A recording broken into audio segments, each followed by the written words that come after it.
Hi students, welcome to chapter by VVI question for class 12। आज हम लोग subject लेंगे फिजिक्स, और फिजिक्स में जो टॉपिक लेंगे इलेक्ट्रोस्टैटिक का, हम लोग टॉपिक लेंगे इलेक्ट्रिक चार्ज। तो सबसे पहले हम लोग इलेक्ट्रिक चार्ज के बारे में थोड़ा जान लेते हैं, उसके बाद हम इन क्वेश्चन को हम देखेंगे, इसके ऊपर गौर करेंगे, क्योंकि ज़्यादा इसमें मैक्सिमम क्वेश्चन जो हैं आपको पूछे गए एग्जाम में, और इसके अलावा भी कुछ एक्स्ट्रा क्वेश्चन हम आपको आगे बताएंगे।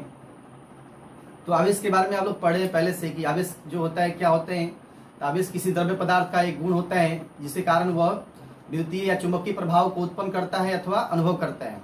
आवेश जो है एक अदिश राशि है, और इसका ऐसा ही मात्रक जो होता है कूलम्ब होता है, आप पढ़े होंगे। इसका इलेक्ट्रोस्टैटिक में जो यूनिट होता है जिसको हम लोग बोलते हैं ESU। तो एक कूलम्ब में जो ESU होता है उसका जो मान होता है, आप लोग ये पढ़ चुके हैं पीछे, 3 × 10 के पावर 9 ESU। और इसका एक इलेक्ट्रोमैग्नेटिक यूनिट होता है जिसमें होता है 1 कूलम्ब बराबर, उसमें 1 कूलम्ब बराबर होता है 1/10 EMU। एक इलेक्ट्रोस्टैटिक यूनिट हुआ, एक इलेक्ट्रोमैग्नेटिक यूनिट हुआ। और आवेश का सबसे छोटा मात्रक जो होता है, जैसे ऐसा ही मात्रक हो गया कूलम्ब, बीमा हो गया उसका AT। आवेश का जो बीमा होता है वो होता है AT, लेकिन इसका जो छोटा मात्रक होता है, सबसे छोटा मात्रक वो होता है फ्रैंकलिन, और सबसे बड़ा मात्रक जो होता है वो होता है फैराड। फैराड में देखे होंगे कि 1 फैराड बराबर होता है आपको 96,500 कूलम्ब। ये भी आपको बोर्ड एग्जाम में पूछा हुआ है। आवेश का सबसे बड़ा मात्रक जो होता है वो क्या होता है, फैराड, और 1 फैराड में होता है 96,500 कूलम्ब। और ये भी क्वेश्चन पूछा हुआ है कि 1 कूलम्ब में कितना ESU, कितना इलेक्ट्रोस्टैटिक यूनिट, तो 3 × 10 के पावर 9 इलेक्ट्रोस्टैटिक यूनिट। आवेश जो है एक अदिश राशि है, ये भी पूछा गया है। और याद रखना है एक चीज और, कि आवेश उसी वस्तु पर संभव है जिसका कुछ अपना द्रव्यमान हो। जैसे कहने का मतलब ये हुआ कि जिस वस्तु का द्रव्यमान नहीं होगा उसका आवेश नहीं होगा। जैसे क्वेश्चन एक पूछा गया है कि क्या फोटोन को आवेशित किया जा सकता है, तो फोटोन को आवेशित किया नहीं जा सकता। क्यों? क्योंकि फोटोन जो है प्रकाश का ऊर्जावान कण है, और इसका रेस्ट मास जो होता है क्या होता है, 0 होता है। इसलिए फोटोन को हम कभी आवेशित नहीं कर सकते। यानी कहने का तात्पर्य है कि दुनिया में जिस वस्तु का द्रव्यमान होगा उसी को हम आवेशित कर सकते हैं। और वस्तु को आवेशित हम लोग 2 प्रकार से कर सकते हैं, एक घर्षण के द्वारा कर सकते हैं, और दूसरा चालन या प्रेरण के द्वारा कर सकते हैं। घर्षण के द्वारा में 2 वस्तु को हम लोग आपस में रगड़ देंगे, तो रगड़ने के वजह से एक वस्तु धनावेशित हो जाएगी, एक वस्तु ऋणावेशित हो जाएगी। ये सब आपको पढ़ाया जा चुका है। क्योंकि एक वस्तु धनावेशित होने के पीछे कारण क्या है, जब 2 वस्तु को हम रगड़ते हैं तो एक से इलेक्ट्रॉन निकल करके दूसरी वस्तु में चली जाती है। तो जिस वस्तु से इलेक्ट्रॉन निकलती है उसका द्रव्यमान जो है घट जाता है, और वो वस्तु धनावेशित हो जाती है। और जिस वस्तु में इलेक्ट्रॉन प्रवेश करती है उसमें उसका द्रव्यमान जो है बढ़ जाते हैं, और वो वस्तु ऋणावेशित हो जाती है। तो जैसे आप देख सकते हैं, गौर कर सकते हैं, जैसे कांच की छड़ को आप पढ़े होंगे कि सिल्क से रगड़ने पर कांच की छड़ जो होती है धनावेशित हो जाती है, और सिल्क की छड़ जो होती है, सिल्क जो होता है ऋणावेशित हो जाते हैं।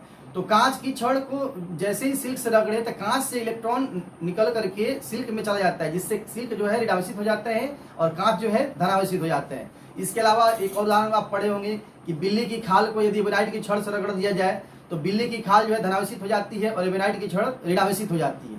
इसका तात्पर्य यह हुआ कि बिल्ली की खाल से इलेक्ट्रॉन निकल करके एबोनाइट की छड़ में चले गए हैं, जिससे बिल्ली की खाल जो है क्या हो गई, बिल्ली की खाल धनावेशित हो गई और एबोनाइट की छड़ जो है ऋणावेशित हो गई। अब यहाँ ध्यान देने वाली बात है, सबसे इंपॉर्टेंट बात है कि आवेश जो है आपको 2 प्रकार के हो गए। कौन कौन? एक धन आवेश और दूसरा ऋण आवेश। तो ये भी याद रखना है कि 2 अगर सजातीय आवेश होंगे, माने धन आवेश होंगे, 2 यदि प्लस चार्ज हैं, 2 धन आवेश प्लस प्लस या 2 माइनस माइनस, इन दोनों के बीच में यानी सजातीय आवेशों के बीच में सदैव प्रतिकर्षण बल कार्य करता है। और जो विजातीय आवेश होंगे, एक प्लस और एक माइनस, तो उनके बीच में सदैव आकर्षण बल कार्य करता है। तो ये कुछ आवेश के से रिलेटेड गुण है। आवेश जो होता है ये आपको सदैव एक अदिश राशि है, इसके बारे में आपको पहले से हम बता चुके हैं। तो आज अभी हम क्वेश्चन देखेंगे। एक इलेक्ट्रॉन पर जो आवेश मौजूद होता है उसको हम लोग कहते हैं मूल आवेश। एक इलेक्ट्रॉन पर जो आवेश मौजूद होता है उसको क्या कहते हैं हम लोग, मूल आवेश। और मूल आवेश का जो मान होता है 1.6 × 10 के पावर -19 कूलम्ब होता है। तो देखिए यहाँ पहला क्वेश्चन दिया हुआ है आपको कि इलेक्ट्रॉन पर आवेश होता है, मतलब कितना आवेश होता है इलेक्ट्रॉन पर। तो इलेक्ट्रॉन पर आवेश जो होता है 1.6 × 10 के पावर -19 कूलम्ब। तो इसका आंसर जो होगा, सही आंसर जो होगा ये होगा आपको बी। एक इलेक्ट्रॉन पर जो आवेश होता है वो क्या होते हैं 1.6 10 के पावर माइनस 19 कूलम। इसके अलावा देखिए मुल्कन एक आवेश के बारे में और इंपॉर्टेंट जानकारी दिया कि आवेश जो होता है सदैव क्वांटाइज्ड होता है, क्वांटीकृत होता है। यानी कहने मतलब क्या है, किसी वस्तु पर कुल आवेश का जो मान होता है वो मूल आवेश का पूर्ण गुणज होता है। क्वांटाइज्ड का मतलब ये हुआ किसी वस्तु पर कुल आवेश का मान, किसी वस्तु पर कुल आवेश का जो मान होगा, टोटल आवेश Q का मान, वो मूल आवेश क्या हुआ E, और E का पूर्ण गुणज यानी N, यानी Q बराबर होता है फॉर्मूला NE। तो ये फॉर्मूला मूल्यांकन जो है ना ऐसे भी लिखा आपको कि Q बराबर प्लस माइनस NE, क्योंकि आवेश दो प्रकार का होता है, धन आवेश नहीं तो ऋण आवेश। तो इलेक्ट्रॉन यदि वस्तु में प्रविष्ट होगा तो उसके लिए हम लेंगे फॉर्मूला माइनस में, अगर इलेक्ट्रॉन वस्तु से निष्कासित किया जाएगा तो उसके लिए फॉर्मूला लेते हैं प्लस में। तो इसलिए लिखा जाता है Q बराबर प्लस माइनस NE। और आवेश जो कहने का मतलब आवेश जो होता है आपको क्वांटाइज्ड होता है। तो आवेश क्वांटाइज होता है। तो देखिए इससे रिलेटेड एक क्वेश्चन पूछा हुआ आपको कि निम्नलिखित में से किस आवेश का अस्तित्व संभव है नहीं है। तो किस आवेश का अस्तित्व संभव नहीं है, तो इसको चेक करने के लिए मूल्यांकन का फॉर्मूला हमको यूज करना होगा Q बराबर NE। तो यदि Q बराबर NE फॉर्मूला हम लगाते हैं तो देखिए इस फॉर्मूला से हम लोग देखते हैं Q बराबर NE फॉर्मूला से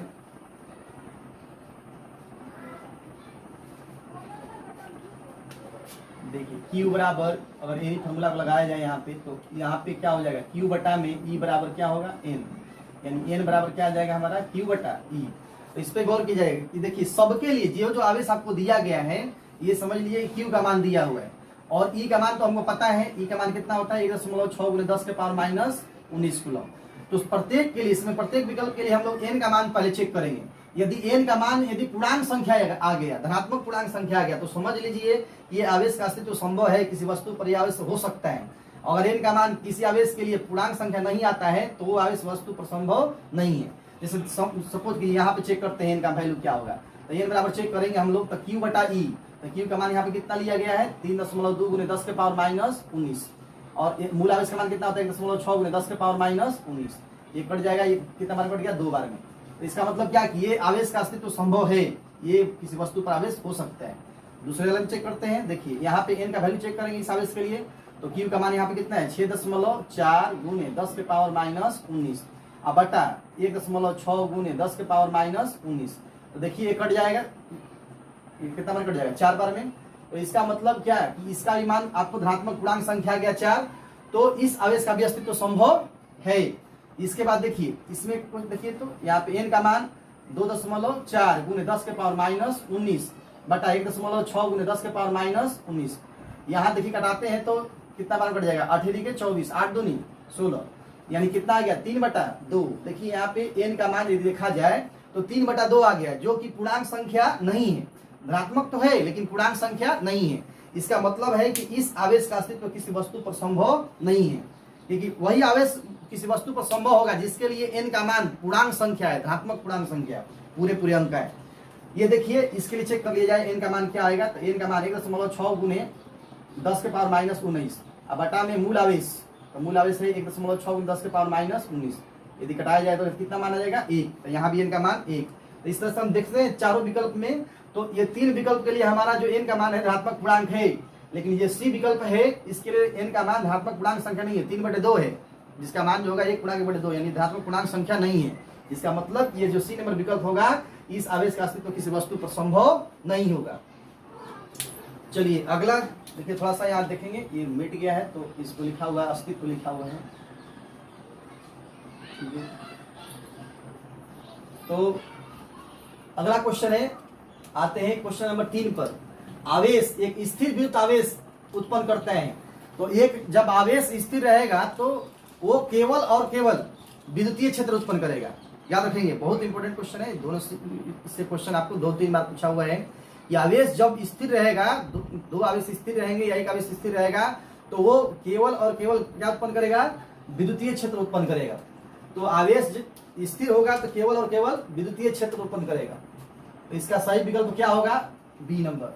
और यही आवेश जब गतिशील हो जाएगा, इसको जब मूव करा देंगे, गतिशील अवस्था में आ जाएगा, तो ये विद्युतीय क्षेत्र उत्पन्न करने के साथ साथ चुंबकीय क्षेत्र भी उत्पन्न करेगा।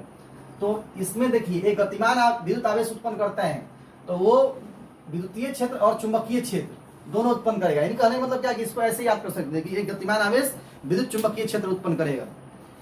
तो इसमें आंसर जो होगा, इसका सही आंसर जो होगा यहाँ पे ये हो जाएगा बी नंबर, और इसका जो सही आंसर हो जाएगा आपको वो हो जाएगा सी नंबर। यानी गतिमान आवेश जब स्थिर है तो केवल विद्युतीय क्षेत्र, और जैसे ही आवेश गतिमान हो जाए तो विद्युतीय क्षेत्र के साथ साथ में चुंबकीय क्षेत्र दोनों पैदा करेगा।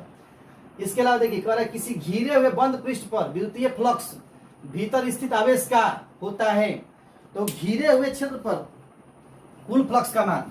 तो इसके लिए हम लोग को याद रखना होगा गॉस का प्रमेय, थोड़ा सा गॉस का प्रमेय हम लोग को गौर करना होगा। गॉस प्रमेय में पढ़े थे हम लोग, तो क्या पढ़े थे गॉस प्रमेय में? हम लोग यही पढ़े थे कि किसी भी बंद सतह पर कुल फ्लक्स का जो मान होता है सतह से घिरे आवेश का 1/ε0 गुना होता है। मान ली सतह से घिरा आवेश Q है, तो फाई का जो मान होगा वो Q का 1/ε0 गुना होता है, यानी आवेश का 1/ε0 गुना होता है। ये हम पढ़े थे गॉस प्रमेय में फॉर्मूला, फाई बराबर Q/ε0।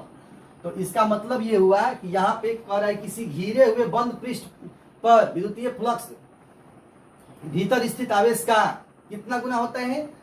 देखिए यहाँ पे तो फाई बराबर इसको ऐसे लिखा जा सकता है Q गुना 1/ε0, यानी आवेश का 1/ε0 गुना होता है। इसका मतलब क्या हुआ? इसका जो आंसर होगा, सही आंसर जो होगा ए नंबर होगा। ठीक है, अब देखिए आवेश के पुनर्वितरण से किसका क्षय होता है? ऊर्जा का, संवेग का, विभवांतर का, विद्युत शक्ति का। आवेश के पुनर्वितरण से क्षय होता है ऊर्जा का। आवेश के पुनर्वितरण से ऊर्जा का क्षय होता है, ऊर्जा का नाश होता है। तो इसका मतलब ए नंबर विकल्प होगा इसका सही। देखिए 1 कूलम आवेश बराबर, अभी आपको हम सिखाए कि आवेश का जो SI मात्रक होता है वो कूलम होता है। तो 1 कूलम आवेश में होता है 3 × 10⁹ ESU इलेक्ट्रोस्टैटिक यूनिट। और अगर हम EMU की बात करते हैं तो 1/10 EMU इलेक्ट्रोमैग्नेटिक यूनिट। तो 1 कूलम आवेश जो है पूछ रहा है कि कितने ESU के बराबर होता है। तो 1 कूलम आवेश जो होता है आपको कितने ESU के बराबर होता है? तो 1 कूलम आवेश जो होता है 3 × 10⁹ यानी इसका जो विकल्प होगा वो ए नंबर होगा, 3 × 10⁹ यहाँ देखिए चौथा नंबर विकल्प दिया है, इनमें से कोई नहीं। तो इसमें ध्यान देने वाली बात है, गौर करेंगे। इसमें जो विकल्प होगा इसका सही आंसर जो होगा ए नंबर होगा, सही आंसर ए। 1 कूलम आवेश जो होगा 3 × 10⁹ ESU के बराबर होगा। अगला है इलेक्ट्रॉन का विशिष्ट आवेश कितना होता है। तो पहले हम ये समझेंगे कि इलेक्ट्रॉन का किसी भी वस्तु का विशिष्ट आवेश होता क्या है। तो विशिष्ट आवेश का मतलब होता है, विशिष्ट किसी भी वस्तु के विशिष्ट आवेश का मतलब कि उसके इकाई द्रव्यमान के ऊपर कितना आवेश है। विशिष्ट आवेश का तात्पर्य हम लोग पहले समझ जाएंगे। विशिष्ट आवेश का मतलब क्या हुआ कि उस पदार्थ के 1 kg के ऊपर, 1 kg पर, उस पदार्थ के 1 kg द्रव्यमान पर, किसी पदार्थ के 1 kg द्रव्यमान पर कितना आवेश है, पर मौजूद आवेश, किसी पदार्थ के 1 kg द्रव्यमान पर मौजूद आवेश को हम क्या कहेंगे? विशिष्ट आवेश। तो जैसे हमको इलेक्ट्रॉन का विशिष्ट आवेश निकालना है तो पहले हमको यह पता करना होगा इलेक्ट्रॉन का द्रव्यमान कितना है। तो इलेक्ट्रॉन का जो द्रव्यमान होता है वो कितना होता है? इलेक्ट्रॉन का जो द्रव्यमान है हमको पता होना चाहिए। इलेक्ट्रॉन का द्रव्यमान जो होता है वो कितना होता है? 9.1 × 10⁻31 kg। अब देखिए एक इलेक्ट्रॉन का द्रव्यमान 9.1 × 10⁻31 kg है, और इलेक्ट्रॉन पर आवेश कितना होता है? इलेक्ट्रॉन पर आवेश, तो इलेक्ट्रॉन पर आवेश की जो मात्रा होती है कितनी होती है? 1.6 × 10⁻19 कूलम। यानी कहने का मतलब क्या है कि इसको ऐसे हम कर सकते हैं कि 9.1 × 10⁻31 kg पर कितना कूलम आवेश हो गया? 1.6 × 10⁻19 कूलम आवेश। तो हमको पता करना है कि 1 kg पर, क्योंकि किसी पदार्थ के 1 kg पर जो आवेश होगा उसी को क्या कहेंगे हम लोग? विशिष्ट आवेश। तो किसी पदार्थ के 1 kg पर कितना आवेश होगा? तो इलेक्ट्रॉन के 1 kg पर 1.6 × 10⁻19 बटा में 9.1 × 10⁻31 कूलम आवेश होगा। और इसी को यदि सोल्व किया जाएगा जो होगा आपको आएगा 1.8 × 10⁻11 कूलम पर kg। तो यहाँ पे इसका जो सही आंसर होगा वो होगा ए नंबर। इलेक्ट्रॉन का विशिष्ट आवेश जो होता है वो कितना होता है 1.8 × 10 के पावर 11 कूलम पर केजी। विशिष्ट आवेश का मतलब समझ गए कि किसी पदार्थ के 1 किलोग्राम पर कितना, या किसी कण के 1 किलोग्राम पर कितना आवेश मौजूद है ना। अगला देखते हैं कि निम्नलिखित में कौन अदिश राशि है। तो कौन अदिश राशि है, तो यहाँ अभी आपको हम चर्चा किए कि आवेश जो है कैसा राशि है, अदिश राशि। तो आवेश एक हो जाएगा विकल्प, इसका सही आंसर क्या हो जाएगा, ए नंबर। आवेश के अलावा और कौन अदिश राशि हो सकता है, ये विभव भी अदिश राशि है, तो इसका विकल्प जो होगा सी नंबर भी सही हो जाएगा। आवेश जो है अदिश राशि है। इसके बाद एक स्टेट कूलम, एक स्टेट कूलम जो है वो कितने कूलम के बराबर होता है। तो एक स्टेट कूलम जो है यहाँ देखना है कि एक स्टेट जो कूलम है कितने कूलम के बराबर होता है। तो इसको उल्टा देखिए कर दिया, एक कूलम में हम पढ़े कि 3 × 10 के पावर 9 स्टेट कूलम, तो इसको उल्टा यदि लिखते हैं हम ऐसे कि 3 × 10 के power 9 state coulomb. State coulomb का मतलब ESU, 3 × 10 के पावर 9 ESU बराबर 1 कूलम। तो इसलिए 1 ESU बराबर 1/3 × 10 के पावर 9 लिख सकते हैं।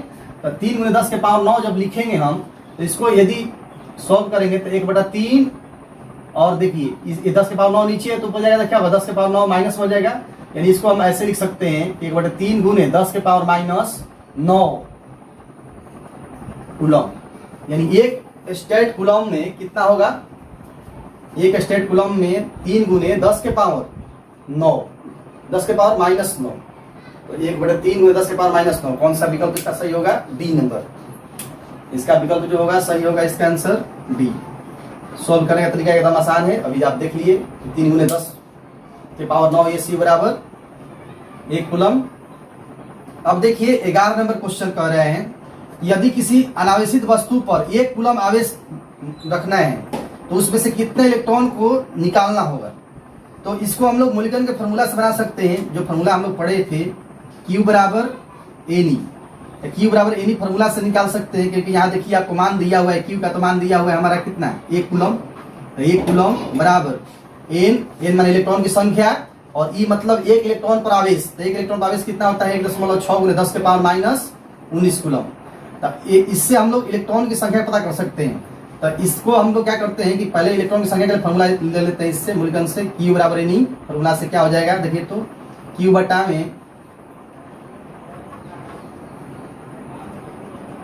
बटा में इस सूत्र से देखा जाए तो Q बटा में E बराबर N, या N बराबर Q बटा E, और यहाँ से हम लोग सोल्व करेंगे, N का मान निकालेंगे तो Q का मान कितना है, 1 कूलम।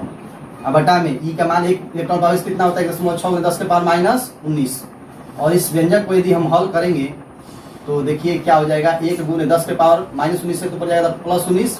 अब बटा में यहाँ क्या हो जाएगा, 16/10। तो इसको यदि पूरा हल किया जाए 10 ऊपर चल जाएगा, 10/16। इसमें से एक 10 और ले लीजिए साइड में, और गुने क्या कर दिए 10 के पावर 19। अब यहाँ देखिए 100 हो गया, 100/16, इसको घटा दीजिए, इसको 8 दूनी 16, 5 दूनी 10, 4 दूनी 8, 5 दूनी 10, तो 25/4। तो 25 इसमें से एक निकाले 10 तो 18 हो गया यहाँ पे। तो यहाँ 25/4 गुने 10 के पावर 18। इसको यदि हम सोल्व करेंगे तो 6.25 गुने 10 के पावर कितना आएगा, 18। तो ये इसका सही आंसर जो हो जाएगा, ए नंबर हो जाएगा, 6.25। किसी वस्तु पर 1 इलेक्ट्रॉन 1 कूलम आवेश करना है तो उसमें से कितना इलेक्ट्रॉन घटाना होगा, 6.25 गुने 10 के पावर 18 इलेक्ट्रॉन को हमको हटाना होगा। तो इस तरह से ये 11 क्वेश्चन जो है आपको बहुत वीआई क्वेश्चन है। हमको उम्मीद है कि आपको 11 क्वेश्चन ये पूरा अच्छे से समझ में आ गया होगा। और एग्जाम में आपको क्वेश्चन यदि आवेश से पूछे जाएंगे, आवेश से क्वेश्चन पूछता है आवेश टॉपिक से, तो आपको इसी क्वेश्चन 11 क्वेश्चन में से इसी के अंडर से रहेगा। इसके अलावा यदि फिर मौका मिलता है तो फिर इसके ऊपर हम चर्चा बाद में देखेंगे। क्वेश्चन अगर कोई एक्स्ट्रा अगर देखते हैं इंपॉर्टेंट है तो चर्चा करेंगे अगले वीडियो में। फिलहाल इसको आप अच्छे से इतना करेंगे क्वेश्चन को, और अगले वीडियो के लिए इंतजार करेंगे। अगर ये वीडियो आपको अच्छा लग रहा है तो आप इसके मतलब सब्सक्राइब कर लीजिए चैनल को हमारे, और इसके ऊपर आप किस गांव से किस जगह से देख रहे हैं इसको कमेंट में बॉक्स में जाकर जरूर लिखें। और अगर वीडियो अच्छा लगे दूसरे को शेयर भी करें, और अधिक से अधिक लोगों को बताएं हमारे चैनल के बारे में। हमारा चैनल जो है उसको सब्सक्राइब जरूर करें, और इस वीडियो को देख करके आप रेगुलर तैयारी करें। हो सके तो इसको अच्छे से आप एक नोट्स बना करके कॉपी पे लिख लें और लिखने